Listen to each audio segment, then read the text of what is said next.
સમાચારમાં આગળ વાત ગોંડલમાં ગુંડારાજની।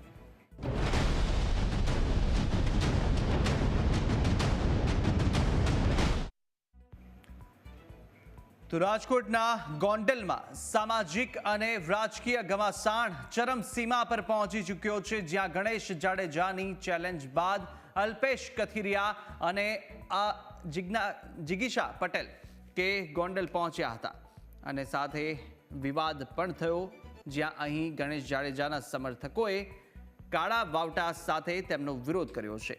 આ વિરોધ બાદ અલ્પેશ કથિરિયા 1.5 કલાકમાં જ ગોંડલથી રવાના થઈ ગયા હતા। આ વિરોધ કરી રહેલા સમર્થકોને કારથી કચડવાનો પ્રયાસ પણ કરાયો હતો।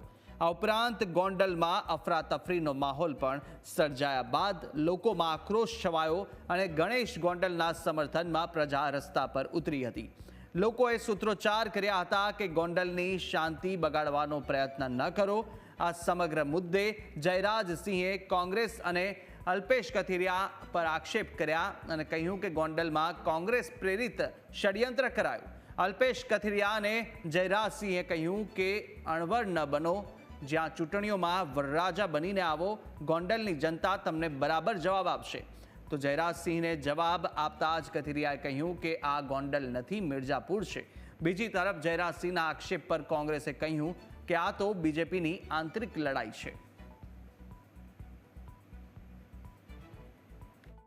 કોઈ ચૂંટણી નથી, એ પેલા એ લોકો અહીંનું પડ બાંધવા માટે આવ્યા છે। ક્યાંય પાટીદાર સમાજ મોટી સંખ્યામાં છે, પાટીદારોને ઉશ્કેરવાથી અમને ફાયદો થશે, અમારું રાજકારણ અહીંથી બનશે। પણ આ પાટીદાર આંદોલન વખતે જે નાપાસ થયેલા છે, પાસ તરીકે નાપાસ જે થયેલા છે, એ લોકો ગોંડલનું વાતાવરણ બગાડી રહ્યા છે। હું જરૂર હાઈકમાન્ડને ફરિયાદ કરીશ કે ગોંડલની અંદર ભાજપનો કેસ પહેરેલો છે, ભાજપની અંદર જોડાયેલા છે અને ગોંડલની અંદર પાર્ટીનું વાતાવરણ બગાડે છે। હું ફરિયાદ પાર્ટીની અંદર કરવાનો છું। પેશ હોય એની આરે જોડાયેલા એની ટીમના તમામ સભ્યો, તમે કોઈ અણવર બનવાની કોશિશ ન કરો। તમે આજે નહીં તો કાલે ગોંડલની અંદર ચૂંટણી આવવાની છે, એમાં તમે વરરાજા બનીને આવી જાઓ અને ગોંડલ જનતા તમને જવાબ દેશે।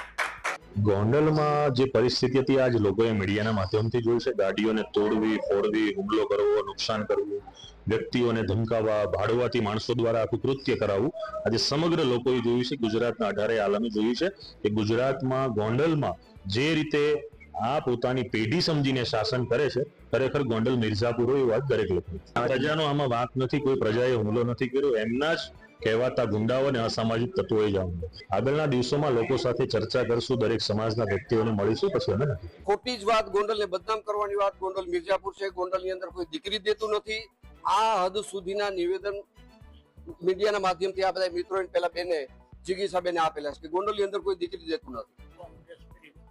આ બધું ષડયંત્ર હું એમ માનું છું કોંગ્રેસ પ્રેરિત હતું। આ રેલી દરમિયાન મને જાણવા મળ્યું કે ગોંડલમાં કોઈ દિનેશભાઈ પાથર છે, એને અમારા બેનર જે લાગેલા હતા એ બેનરને તોડવાની કોશિશ કરી, અમુક બેનરો એને તોડ્યા। આનાથી જનાક્રોશ વધ્યો કરીને લેવા પટેલ સમાજ મોખરે રહ્યો છે કે અમારા ગામની અંદર શાંતિ છે, અમારી શાંતિ હણવા માટે કોઈ પ્રયત્ન કરે નહીં અને આ તમને ગોંડલની જનતાનો જવાબ છે અને ગોંડલની જનતાનો આક્રોશ છે। આ ભાજપની આંતરિક લડાઈ છે।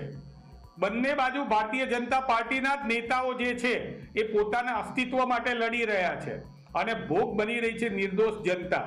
ભૂતકાળમાં અમરેલીની અંદર પણ ભાજપના ધારાસભ્ય અને ત્યાંના જિલ્લા પંચાયતના સભ્યો વચ્ચે આવી લડાઈ થઈ હતી અને ભોગ બની હતી એક નિર્દોષ આપણી પાટીદારની બેન પાયલબેન। ગોંડલની અંદર કાયદો અને વ્યવસ્થાની સંભાળવાની જેની જવાબદારી છે તેઓ આની અંદર નિષ્ફળ રહ્યા છે અને ભારતીય જનતા પાર્ટીની યાદવા સ્તરી છે એ હવે એક છેલ્લે નીચલા સ્તર ઉપર પહોંચી ગઈ હોય એમ લાગી રહ્યું।